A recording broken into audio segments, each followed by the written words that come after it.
Hi viewers, welcome to our channel. ప్రస్తుతం మనతో పాటు senior journalist Damoh Bala sir వారితో మాట్లాడారు. నమస్కారం సార్. సార్, ఏపీలో ఆ లిక్కర్ స్కామ్ ని బయటకు తీయడం మనం చూస్తున్నాం సార్. మరి ఇది మెల్లమెల్లగా జగన్ గారికి కూడా చుట్టుకునే ప్రమాదం ఉందని చాలా మంది అంటున్నారు సార్. మరి ఏంటి లిక్కర్ స్కామ్? ఇందులో జగన్ గారిని ఇన్వాల్వ్ చేసి ఆయన్ని అరెస్ట్ చేసే అవకాశం ఏమన్నా కనిపిస్తుంది అంటారు సార్? యాక్చువల్గా ఇది మనం ఈ టాపిక్ మీద ఒకసారి మాట్లాడాం. బట్ ఇప్పుడు కొన్ని కొత్త పరిణామాలు జరిగాయి. ఆ పరిణామాలు ఏంటి, అసలు ఈ లిక్కర్ స్కామ్ అంటే ఏంటి, ఏం జరిగింది అనేది ఆల్రెడీ తెలుగుదేశం మీడియాలో డీటెయిల్గా వస్తుంది. సో వాళ్ళ ప్లాన్ ఏందనేది మనకు అర్థమైపోతుంది. ఈ ప్లాన్ ఏంటి, ఏం జరగబోతుందని.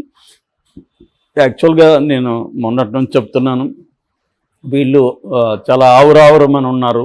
తెలుగుదేశం వాళ్ళు, చంద్రబాబు కావచ్చు, లోకేష్ కావచ్చు, తెలుగుదేశం నాయకులు కావచ్చు, మీడియా కావచ్చు, అంటే మొత్తం జగన్ చుట్టూ ఉన్న వాళ్ళందరినీ అర్జెంటుగా జైల్లో పెట్టేయాలి అన్న ఆతురత కనబడుతుంది. అందుకని ప్రమాణ స్వీకారం వరకు కూడా ఆగట్లేదు. యాక్చువల్గా ఎన్నికల రిజల్ట్ వచ్చిన 4వ తేదీ వస్తే 5వ తేదీని ఈ Andhra Pradesh state beverages corporation limited ఆఫీసులకు వెళ్ళి ఫైల్స్ అన్నిటిని కూడా సిఐడి తన స్వాధీనం చేసుకునింది. ఎందుకంటే ఇక్కడ తెలంగాణలో ఫైల్స్ అంతా మాయమైన అనేది వార్త వచ్చింది కదా. అందుకని వీళ్ళు చాలా హుషారు పడ్డారు.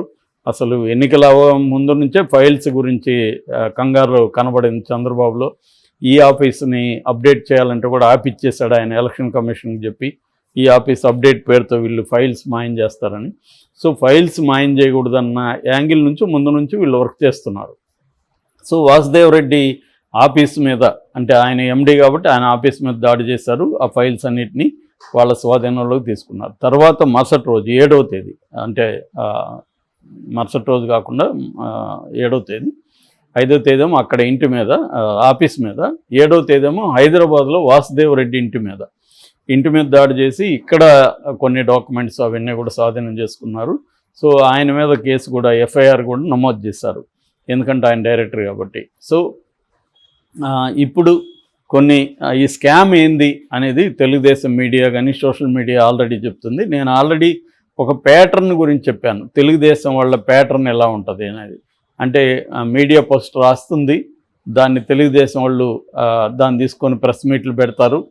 ప్రెస్ మీట్లు పెట్టినాక దాని మీద దాడులు జరగడం, కేసులు పెట్టడం, వాళ్ళని అరెస్టులు చేయడం. ఇది అంటే గ్రౌండ్ ప్రిపేర్ చేసుకుంటూ ఒక ప్లాన్డ్గా వీళ్ళు వెళ్తారనమాట. సడన్ సర్ప్రైజెస్ కాకుండా అది చేస్తారు. సో ఆ ప్లాన్లో, ఆ ప్యాటర్న్లో భాగంగా మనం చూసుకున్నప్పుడు తెలుగుదేశం మీడియా మద్యం స్కామ్ అంటే ఏంది అనేది ఈరోజు రాశారు. వాళ్ళు ఏం చెప్పారు అనేది మనం చూద్దాం. వాళ్ళు ఏం చెప్పారంటే 2019 అక్టోబర్లో ప్రభుత్వ దుకాణాలని స్టార్ట్ చేశాడు జగన్. దాదాపు 3500 షాపులు ఉన్నాయి ఆంధ్రప్రదేశ్లో. 3500 షాపులు ప్రభుత్వమే నడిపేట్టుగా ప్రైవేటు పార్టీస్ నుంచి తీసుకొని ప్రభుత్వం నడుపుతుంది. దీంట్లో ఏంటంటే దీనికి సప్లై చేసే, ప్రొడక్షన్ చేసే కంపెనీస్ ఉంటాయి కదా. ఇందులో 2 రకాలు, ఒకటి లోకల్ కంపెనీస్, రెండోది ఎంఎన్సీస్. సో వీళ్ళు ఏం చేశారంటే వీళ్ళ దగ్గర కమిషన్లు అడిగారు. కమిషన్లు అడిగితే వాళ్ళు, మేము కమిషన్లు ఇస్తే మాకు వర్కౌట్ కాదని చెప్తే, మీరేమి టెన్షన్ పడకండి, మేము ధరలు పెంచుతాము, ఆ పెంచిన ధరల్లో నుంచే మేము కమిషన్ ఇవ్వండి మాకు అనేది వీళ్ళు ఒక ఒప్పందం చేసుకున్నారు. అలాగా ఒక లిక్కర్ కేసు మీద 250, ఒక బీర్ కేసు మీద 150 రూపాయలు అనేది ఫిక్స్ చేశారు రేట్లు.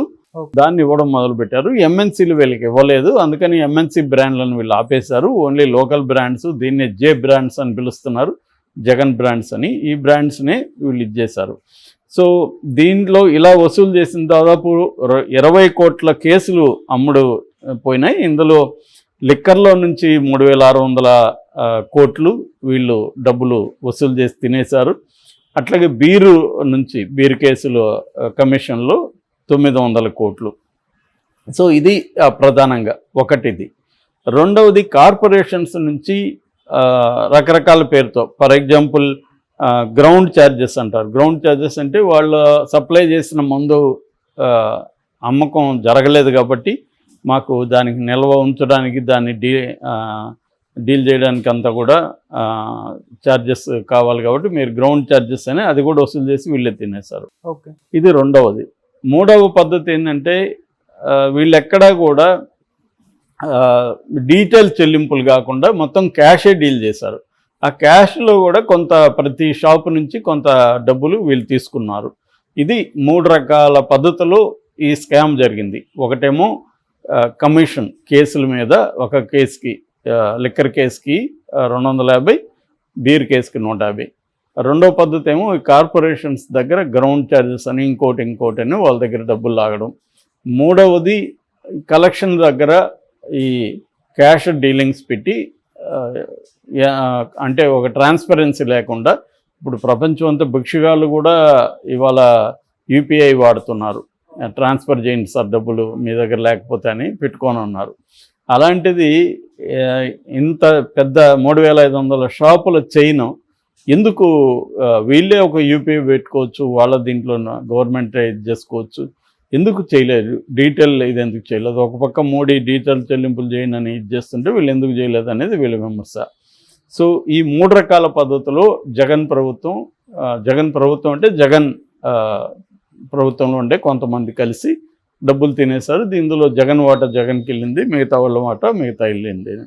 సో ఇందులో వీళ్ళు కొన్ని పేర్లు చెప్పారు. ఇదేంటంటే ఇది ఇక్కడ బేసిక్గా ఈ కమిషన్ల వ్యవహారం అంతా హైదరాబాద్లో జరిగేది. హైదరాబాద్లో ఒక ఫార్మా కంపెనీ దీన్ని డీల్ చేసేది.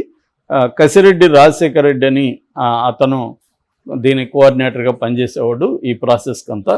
అయితే ఇక్కడ ఆ ఫార్మా కంపెనీ మీద ఐటీ రైడ్స్ జరిగి 300 కోట్ల ఐటీ కుంభకోణం ఏదో జరిగితే దాని తర్వాత దీన్ని బెంగళూరుకి షిఫ్ట్ చేశారు. అక్కడ వసూళ్ళు అంతా కూడా అక్కడ నుంచి జరిగేవి.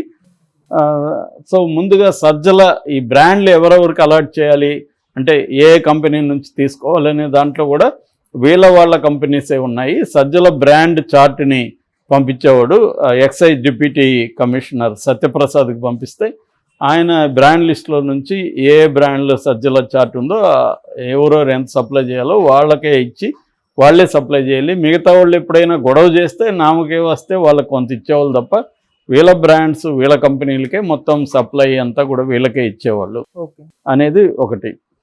అట్లాగే ఈ బకాయిల వసూలు ఏదైతే ఉందో ఈ బకాయిల వసూలునేమో రిటైర్డ్ ఎక్సైజ్ ఆఫీసర్ వేణుగోపాల్ చేసేవాడు.